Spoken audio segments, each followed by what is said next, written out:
আমি তোমাদের ক্লাস 10 এর সবচেয়ে গুরুত্বপূর্ণ জিনিস রোধের সমান্তরাল সমবায় এবং শ্রেণী সমবায় তুল্য রোধ নিয়ে আলোচনা করব। খুব ছোট্ট একটা ভিডিও বানাবো এবং খুব ইম্পর্টেন্ট গুরুত্বপূর্ণ ভিডিও। এখান থেকে মাধ্যমকে একটা কোশ্চেন থাকেই এবং ঠিকঠাক ভাবে না বুঝলে এখান থেকে কিন্তু পারা যায় না, নিউমেরিক্যাল গুলো বিশেষ করে সার্কিট প্রবলেম গুলো পারা যাবে না। তাই ভিডিওটা ভালো করে দেখতে থাকো। চলো শুরু করা যাক। তাই আজকে যেটা করাবো সেটা হচ্ছে রোধের সমবায়। রোধের সমবায় মানে রোধ কি তোরা জানিস, সব জেনে গেছিস, কারেন্টকে যে বাধা দেয়। এই রোধগুলোকে আমার সার্কিটে বা বর্তনীতে কিভাবে যুক্ত করব, মানে এই রোধের সমবায় দুই রকম হয়। এক হচ্ছে শ্রেণী সমবায় বা সিরিজ কানেকশন, আর একটা হচ্ছে সমান্তরাল সমবায় বা প্যারালাল কানেকশন।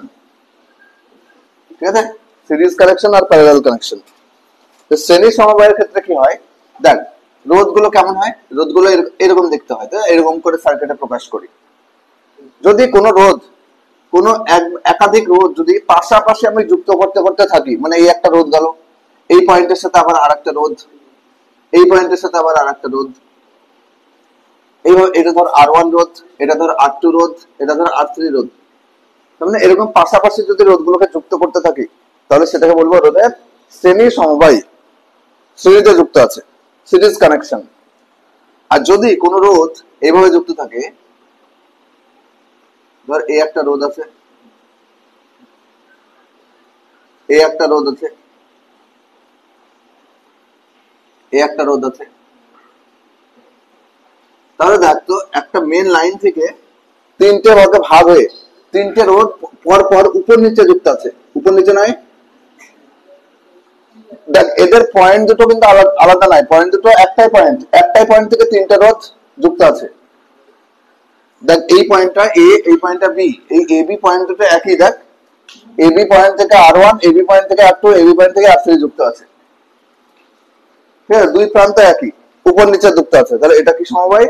সমান্তরাল সমবায়, প্যারালাল কানেকশন। আর যদি এই পয়েন্ট দুটো যদি আলাদা আলাদা হয়, প্রত্যেকটা পাশাপাশি যুক্ত থাকে, তাহলে সেটাকে বলছে শ্রেণী সমবায়। এবার এখানে যেমন তিনটে রোধ আমি লিখেছি, R1, R2, R3। তো এই তিনটে রোধ মিলিয়ে বা এখানে সমান্তরালে তিনটে রোধ মিলিয়ে একটাই রোধের মতো কাজ করবে। যদি তিনটে রোধ সিরিজে যুক্ত করি বা তিনটে রোধ সমান্তরালে যুক্ত করি, তাহলে এই তিনটে রোধ মিলিয়ে একটাই রোধের যদি কাজ করে, তাহলে সেই রোধটাকে বলছে তুল্য রোধ, ইকুইভ্যালেন্ট রেজিস্ট্যান্স। তুল্য রোধ মানে কি, ধর তোদের মতো চারজন ছেলে যে কাজটা করছিস, ধর একটা বাহুবলীর মতো একটা ছেলে লোক এসে সেই কাজটা করে দিল, নাকি তোদের ওই চারজনের তুল্য মানুষ তুল্য কাজ ও করে দিল। ঠিক আছে, ঠিক সেই একই এরকম টাইপের ভাবতে পারিস যে তিনটে রোধ মিলিয়ে যদি কানেকশন করার পর যদি আমি একটাই রোধ ভাবি ওটা সার্কিটের মধ্যে, তাহলে ওই তিনটের পরিবর্তে ওই একটা রোধ কত হবে, সেটাই হচ্ছে ওই রোধগুলোর কি তুল্য রোধ। সেটা আমি দেখবো সিরিজে কি হয় আর প্যারালালে কি হয়, কানেকশনে কি হয়, সেটাই আমি বের করবো এখন। সেটাই আমার এখন কাজ, যে তুল্য রোধ শ্রেণীর ক্ষেত্রে কত হবে, সমান্তরালের ক্ষেত্রে কত।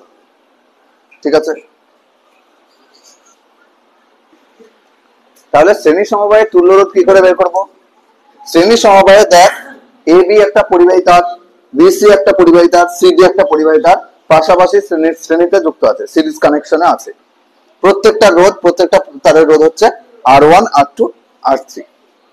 এদের সমতুল্য বা তুল্য রোধ একটা কল্পনা করেছি।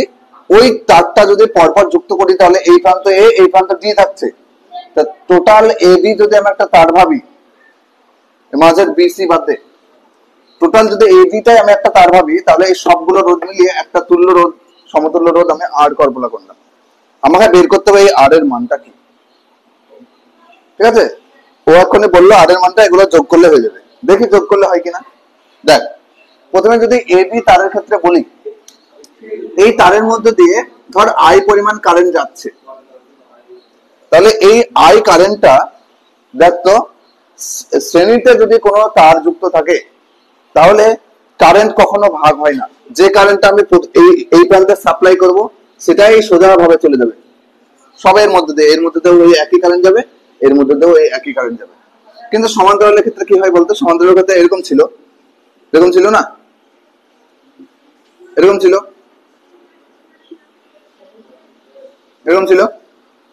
তাহলে এখানে যে কারেন্টটা দিচ্ছিলাম সমান্তরালের ক্ষেত্রে এই পয়েন্টে গিয়ে ভাগ হয়ে যাচ্ছিল, তিনটে ভাগ হচ্ছিল না? তাহলে এখানে I1, এখানে I2, এখানে I3 হয়ে ভাগ হচ্ছিল। কিন্তু শ্রেণীর ক্ষেত্রে কারেন্ট কোনো ভাগ হবে? কারেন্ট শাখা প্রশাখা বিভক্ত হয়েছে? হয়নি, একটাই সারিতে আছে, একটাই লাইনে। তাহলে যে কারেন্টটা আমি এই প্রান্তে দেবো সেই কারেন্টটাই টোটালি যাবে। তা এই পার্থক্য দুটো আগে বুঝতে হবে। যে শ্রেণীতে কারেন্ট একই থাকে, কারেন্ট একই পরিমাণ যায়, তাহলে কি আলাদা হয়? প্রত্যেকটা তারের কি আলাদা হয়? দেখতো এ আর বি প্রান্তের মধ্যে বিভবের ডিফারেন্স VA মাইনাস VB যদি ধরি, তাহলে এই বিভব পার্থক্য, VB মাইনাস VC বিভব পার্থক্য, VC মাইনাস VD বিভব পার্থক্য, বিভব পার্থক্য গুলো আলাদা আলাদা, কারণ পয়েন্ট গুলো আলাদা আলাদা, দুজনের দুটো বিন্দু আলাদা আলাদা। কিন্তু সমান্তরালের ক্ষেত্রে দেখতো বিন্দু দুটো একই না, সব পরিবাহী তারের ক্ষেত্রে সেই ওই দুটো জাংশনের সঙ্গেই যুক্ত করা আছে, বিন্দুর সঙ্গে। তাহলে এদের বিভব পার্থক্য, এটা যদি এ ধরি, এটা যদি বি ধরি, তাহলে VA মাইনাস VB এই তারের ক্ষেত্রে একই, এই তারের ক্ষেত্রে একই, এই তারের ক্ষেত্রে একই। সমান্তরালে বিভব পার্থক্য সেম থাকে কিন্তু কারেন্ট আলাদা আলাদা। শ্রেণীতে কারেন্ট একই থাকে কিন্তু বিভব পার্থক্য আলাদা আলাদা। বুঝলি? এই জিনিসটা ভালো করে বুঝতে হবে, তাহলে করতে সুবিধা হবে। তাহলে করি এবার সমান্তরাল পরে আসছি। তাহলে প্রথমে এবি পরিবাহীতে, এবি পরিবাহীতে ওহমের সূত্র থেকে, ওহমের সূত্র থেকে কি লিখবো বল? ওহমের সূত্র থেকে কি লিখবো? ভি সমান আয়ার, ভি মানে বিভব পার্থক্য। তো এবি পরিবাহীতে বিভব পার্থক্য কত? VA minus VB, VA minus VB, তাই তো? এ প্রান্ত মাইনাস বি প্রান্তের বিভব সমান কত? IR, I মানে I কারেন্ট, আর R মানে এখানে কত? এবি তাহলে R1 হলো। তাহলে বলতো I সমান কি লিখবো? VA মাইনাস VB বাই, আচ্ছা পরে পরে পরে করবোটা, ছাড়। এবার বলতো এটার ক্ষেত্রে বিসি পরিবাহীর ক্ষেত্রে একই ভাবে তোরা লিখবি। বিসি পরিবাহীর ক্ষেত্রে ওহমের সূত্র থেকে কি বলবো বল? বিসি পরিবাহীতে বল, তোরা বলতো একবার। বিসি পরিবাহী মানে এটুকু, এটুকুতে বিভব পার্থক্য কি লিখবো? ভিবি বি প্রান্তের বিভব মাইনাস ভিসি সি প্রান্তের বিভব সমান কি? আই, একই পরিমাণ কারেন্ট কিন্তু রোধটা আলাদা R2 হলো। একইভাবে সিডি পরিবাহীতে কি হবে বল? বল বল বল। সিডি পরিবাহীতে বিসি মাইনাস ভিডি সমান কত? আই আর। এটা 1 নম্বর সমীকরণ, এটা 2 নম্বর সমীকরণ, এটা 3 নম্বর সমীকরণ হলো। তিনটাকে যোগ করে দে, 1 প্লাস 2 প্লাস 3 কর, কি হবে বল? VA minus VB plus VB minus VC plus VC minus VC VD সমান IR1 IR2 IR3 হলো। দেখ VB প্লাস মাইনাস VC কাটলো, তাহলে পরে থাকলো কি? VA মাইনাস VD সমান, এদিকে I যদি আমি কমন নিয়ে নিই তাহলে R1 plus R2 plus R3, এটা পেলাম হলো। এটা আমি পেলাম। এই তিনটেকে যদি কম্বিনেশন করি, সিরিজ কম্বিনেশনে রাখি, তাহলে এরকম হলো। এটা হলো রোধ, মানে এটা হলো ভোল্টেজ সমান IR, এরকম মনে হয়েছে? যদি এই তিনটের পরিবর্তে যদি এই তুল্য বর্তনীটা আমি কল্পনা করি, তাহলে এই তুল্য বর্তনীতে ওহমের সূত্র প্রয়োগ করে কি পাবো বলতো? তুল্য বর্তনীটাই, তুল্য বর্তনীতে ওহমের সূত্র কি লিখবো বল? কি লিখবো ওহমের সূত্র? দেখ কারেন্ট তো ওই I কারেন্টই পাঠাচ্ছি, আমি I কারেন্টই পাঠাচ্ছি।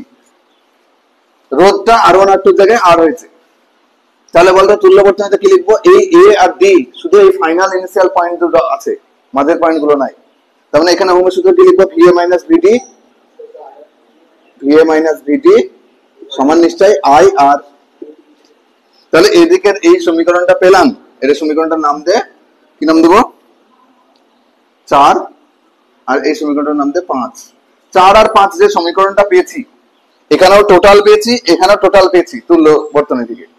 তা আমি এমনি নর্মাল থেকে যোগ করে একটা আমি সমীকরণ পেলাম, আর একটা সবগুলো মিলিয়ে তুল্য থেকে একটা সমীকরণ পেলাম তুল্য বর্তনী থেকে। দুটো নিশ্চয়ই ইকুয়াল হওয়ার কথা। দেখ তো মেলা, দেখ ভিএ মাইনাস ভিডি আছে একদিকে, আই আছে, আই আছে, আর এর জায়গায় কি আছে? R1 plus R2 plus R3। তার মানে আমি বলতে পারি অতএব 4 ও 5 থেকে, 4 ও 5 থেকে কি লিখতে পারি? R সমান কি লিখবো? R1 plus R2 plus R3। তাহলে তুই যেটা বললি সেটাই সত্যি। তাহলে সিরিজ কানেকশনে শ্রেণী সমবায়ের ক্ষেত্রে তুল্য রোধের ফর্মুলা বা ইকুইভ্যালেন্ট রেজিস্ট্যান্সের ফর্মুলা হচ্ছে R1 plus R2 plus R3। যতগুলো সিরিজ কানেকশনে থাকবে সবগুলো যোগ করতে করতে যেতে হবে। এটাই হচ্ছে তুল্য রোধের ফর্মুলা। করে নেয়, আমি সমান্তরালটা করাচ্ছি, তারপরে ক্লিয়ার হবে। আরো কটা ম্যাচ করাবো এখান থেকে, দেখ এবার ঠিক আছে না? দেখ ঠিক আছে। তুল্য রোধ কি করে বের করবো? একই ভাবে সমান্তরালে যুক্ত করেছি তিনটে রোধকে, তাদের তুল্য বর্তনী একটা এঁকেছি। দেখ এই প্রান্ত এ, এই প্রান্ত বি, এই প্রান্ত এ, এই প্রান্ত বি করেছি। আচ্ছা তাহলে বলতো এই এটার ক্ষেত্রে এ আর বি পয়েন্ট একই আছে, তাহলে এই প্রথম তারটার ক্ষেত্রে ওহমের সূত্র থেকে কি লিখবো? ওহমের সূত্র থেকে কি লিখবো? ওহমের সূত্র থেকে কি লিখবো বল? যদি ফার্স্ট তারটাই কি লিখবো? VA minus VB, VA minus VB সমান কি লিখবো বল? আইআর, তাই তো প্রথম তারটার ক্ষেত্রে। তাহলে এখানে আই কারেন্টটা যখন যাচ্ছে, এই পয়েন্টে আই কারেন্টটা ভেঙে যাচ্ছে, এদিকে ধরে নিলাম I1 কারেন্ট, এদিকে ধরে নিলাম I2 কারেন্ট, এদিকে ধরে নিলাম I3 কারেন্ট, হলো? তাহলে ফার্স্ট তারটায় কত হবে? VA মাইনাস VB সমান I1 into R1, I1 into R1। একই ভাবে পরেরটার ক্ষেত্রে কি হবে বলতো? সে একই VA মাইনাস VB। আচ্ছা কাজ কর, এই VA মাইনাস VB টাকে V ধরে নে, VA মাইনাস VB টাকে V ধরে নে, তো V সমান I1 R, সুবিধা হবে। এখানে আমি লিখে দিলাম যেহেতু VA মাইনাস VB, তিনটার ক্ষেত্রে তো একই, VA মাইনাস VB সমান V ধরে নিলাম, হলো? VA মাইনাস VB টা V ধরে নিলাম। তাহলে পরেরটার ক্ষেত্রে কি লিখবো? V সমান I2 ইন্টু R2, হলো? আচ্ছা এই প্রথমের এই সমীকরণ থেকে I1 টা বের করে নিবি, কারণ আছে। I1 সমান কি লিখবো বলতো? V বাই R না, V বাই R1 এটা। এখান থেকে I2 সমান কত হবে? V by R2। এবং আরেকটা তার আছে, এটার জন্য কি হবে বলতো? V সমান I3 R3। এখান থেকে I3 সমান কি পাবো? V by R3। বুঝলি কি? দেখ তিনটের যেহেতু বিভব সেম তিনটে তারের ক্ষেত্রে, তাই আমি তিনটে ক্ষেত্রে V ধরে নিয়েছি। V সমান একটা ক্ষেত্রে I1 R1, একটা ক্ষেত্রে I2 R2, একটা ক্ষেত্রে I3 R3। তিনটে থেকে I1 I2 I3 এর মানটা ওইভাবে বের করে নিলাম। এবার বলতো এখানে যদি কারেন্ট ভাগ হয়ে যায় I1 I2 I3 করে, এই টোটাল মোট কারেন্ট আইটা, তাহলে আমি বলতে পারি না এখন ওখানে বলতে পারি না যে I যে মোট কারেন্টটা, সেটা অ্যাকচুয়ালি ওই ভাগ হয়ে যাওয়া কারেন্টের যোগফলের সাথে তো সমান হবে, তাই তো? এখানে I যে কারেন্টটা এলো সেটাই তো ভাগ হয়ে যাচ্ছে, তার মানে এই I1 I2 I3 এই তিনটে মিলিয়েই তো নিশ্চয়ই মোট কারেন্টটা আইটা হবে, ওই পয়েন্ট থেকে ভাগ হয়ে যাচ্ছে। তাহলে এই I1 I2 I3 যোগ করলে নিশ্চয়ই মোট কারেন্ট আইটা পাবো। তো I সমান আমি কি বলতে পারি? I1 plus I2 plus I3। মানগুলো বসা, I1 এর জায়গায় V বাই R1, এই যে এটা, প্লাস I2 এর জায়গায় বসাবো V বাই R2, I3 এর জায়গায় বসাবো V বাই R3। আচ্ছা এখানে বলতো I সমান, এই জায়গা থেকে V কমন নে, V কমন নে, তাহলে কি পড়ে থাকবে বল? 1/r1, 1/r2, 1/r3। বুঝলি সবাই? নাম দে সমীকরণ, 1 নম্বর সমীকরণ নাম দে। হলো? এবার যদি আমি তুল্য বর্তনীটা আঁকি, এটার জন্য আমি কমপ্লিট একটা I সমান v/r একটা করলাম আমি। এটার ক্ষেত্রে বলতো, এটার ক্ষেত্রে তুল্য বর্তনীর ক্ষেত্রে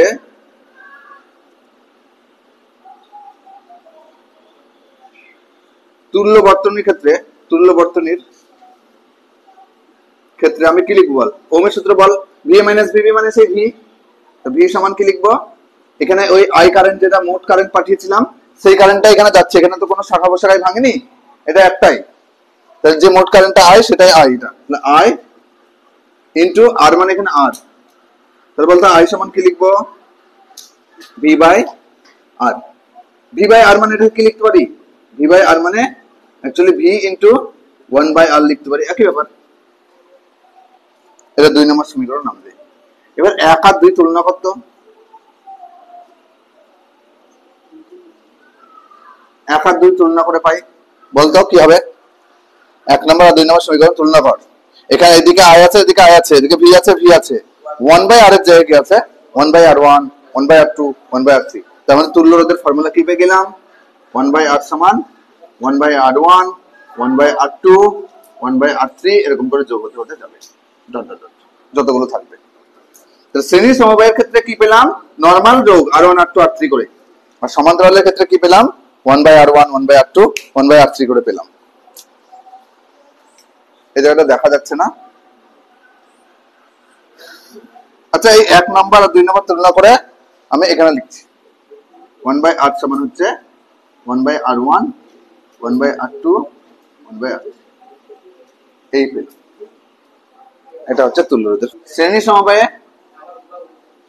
তাহলে শ্রেণী সমবায়ে তুল্য রোধ কি পেলাম? তুল্য রোধের ফর্মুলা R সমান R1, R2, R3 করে যোগ হতে হতে যাবে। আর সমান্তরাল সমবায়ে তুল্য রোধের ফর্মুলা কি পেলাম? 1/r1, এই 1/r সমান হচ্ছে 1/r1, 1/r2, 1/r3 যোগ হতে হতে যাবে। এই হচ্ছে ফর্মুলা। তার মানে একটা জিনিস তোরা বুঝতে পারছিস, অনেক সময় কোশ্চেনে থাকে, দেখ তো এখানে রোধগুলো পরপর যোগ হতে হতে যাচ্ছে, মানে কি তুল্য রোধের মান কি হবে? বেড়ে যাচ্ছে, বাড়ছে না। কিন্তু এখানে 1/1 করে যোগ হচ্ছে, মানে কি এখানে কমে যাচ্ছে। এই জিনিসটা বুঝতে হবে আমাদের। তার মানে শ্রেণী সমবায়ে তুল্য রোধ বেড়ে যায়। তাহলে এই যে শ্রেণীর ক্ষেত্রে রোধটা কি হয়? শ্রেণীর ক্ষেত্রে R1, R2, R3 করে যোগ হতে হতে যাচ্ছে। আমি ধরে নিলাম এই R1, R2, R3 এর মধ্যে R1টা সবচেয়ে কম। তাহলে বলতে এইগুলো যোগ হতে হতে যাওয়া মানে কি আটটা নিশ্চয় এই তুল্য রোধটা নিশ্চয় এইগুলো সবগুলোর থেকে বেশি, কারণ এগুলো যোগ করে তো আমি এটা পেয়েছি। তাহলে 8টা নিশ্চয় R1, R2 বা R3, 3 কমা লিখলাম, 3টার থেকেই কিন্তু বেশি হলো। কিন্তু সমান্তরালের ক্ষেত্রে কি হবে দেখতো, ভালো করে এই জায়গাটা বুঝবি। এই জায়গাটা থেকে একবার কোশ্চেন এসেছিল মাধ্যমিকে। এই জায়গাগুলো থেকে কোশ্চেন এলে পারা যায় না, কারণ একটু অ্যাডভান্স লেভেল। এই যে সমান্তরাল সমবায়ের তুল্য রোধের ফর্মুলাটা লিখলাম, এখানে আমি ধরে নিলাম R1, R2, R3 যে তুল্য রোধ বের করছি, এই 3টে রোধের মধ্যে ধরে নিলাম R1টা সবচেয়ে ক্ষুদ্রতম। তাহলে R1টা যদি ক্ষুদ্রতম হয়, তাহলে R1 সবচেয়ে ছোট, তার থেকে বড় ধরলাম R2, তার থেকে বড় ধরলাম R3। আমাকে প্রমাণ করতে হবে যে সমান্তরাল সমবায়ের তুল্য রোধটা 8টা, সমবায়ের যতগুলো রোধ আছে তাদের মধ্যে সবচেয়ে ক্ষুদ্রতম রোধ অপেক্ষাও ক্ষুদ্রতম, মানে এদের ক্ষুদ্রতম এই রোধগুলোর মধ্যে সবচেয়ে ক্ষুদ্রতম R1 এর থেকেও ক্ষুদ্রতম তুল্য রোধটা, তার থেকেও কমে যায়। মানে অ্যাকচুয়ালি তুল্য রোধের মান সমান্তরালে কমে যায় আর শ্রেণীতে বেড়ে যায়। প্রমাণ করি। 1/r সমান 1/r1টা লিখলাম, আর এইগুলো যোগ হয়েছিল 1/r1 এর সাথে, এগুলো সব যোগ হয়েছিল। আমি যেটা যোগ হয়ে আছে সেটাকে x ধরে নিলাম, সবগুলোকে x ধরে নিলাম। এখানে ধরি x সমান 1/r2, 1/r3, এটা ধরে নিলাম, ঠিক আছে। তাহলে বলতো 1/8টা 1/r1 এর সঙ্গে কিছু একটা যোগ করে আমি পাচ্ছি। তার মানে 1/8টা 1/r1 এর সঙ্গে যোগ করে পাচ্ছি, মানে কি নিশ্চয়ই 1/8টা বড় 1/r1 এর তুলনায়, কারণ এর সঙ্গে সামথিং কিছু যোগ করছি, তারপরে এটা পাচ্ছি 1/8টা পাচ্ছি, মানে 1/8টা বেশি 1/r1 এর তুলনায়। যদি কোনাকুনি গুণ করি সমানের মতো, এটার সাথে এটা, এটার সাথে এটা, তাহলে কি পাবো? এটার সাথে এটা যদি গুণ করি, আচ্ছা এটার সাথে এটা যদি গুণ করি, তাহলে r1 ইন্টু 1 r1, তারপর যেটা আছে greater than r into 1 r, সমানের মতো গুণ করতে পারি। তাহলে বলতো r1টা r এর থেকে বড়, তার মানে যেটা সমবায়ের ক্ষুদ্রতম রোধ তার থেকেও ক্ষুদ্রতম তুল্য রোধটা প্রমাণ হয়ে গেল। কোশ্চেনটা লিখে রাখ, সমান্তরাল দেখাও যে সমান্তরাল সমবায়ের তুল্য রোধ সমবায়ের ক্ষুদ্রতম রোধ অপেক্ষা ক্ষুদ্রতম। এই কোশ্চেনটাকে লিখে রাখ। আজকে এই পর্যন্ত থাকলো তোমাদের ক্লাস 10 এর গোটা চলতরিত আমি অল্প অল্প করে ভিডিওগুলো নিয়ে আসছি যাতে তোমাদের দেখতে সুবিধা হয়। আর ভিডিওটা ভালো লাগলে অবশ্যই চ্যানেলটাকে সাবস্ক্রাইব করো এবং ভিডিওটাকে লাইক করো এবং বন্ধুদেরকে শেয়ার করো। এরপরে নেক্সট আমি এগুলো নিউমেরিক্যাল প্রবলেমগুলো আমি একটু পরে করাবো, লাস্টে সব মিলিয়ে আমি চলতরিতের নিউমেরিক্যাল প্রবলেম করাবো বলে আমি ইন্ডিভিজুয়ালি নিউমেরিক্যাল প্রবলেম করলাম না। এর পরের টপিক আমি থিওরিটা আগে পড়িয়ে দেবো, তারপরে নিউমেরিক্যাল প্রবলেমগুলো করবো। পরের ভিডিওতে আবার দেখা হচ্ছে, ভালো থেকো।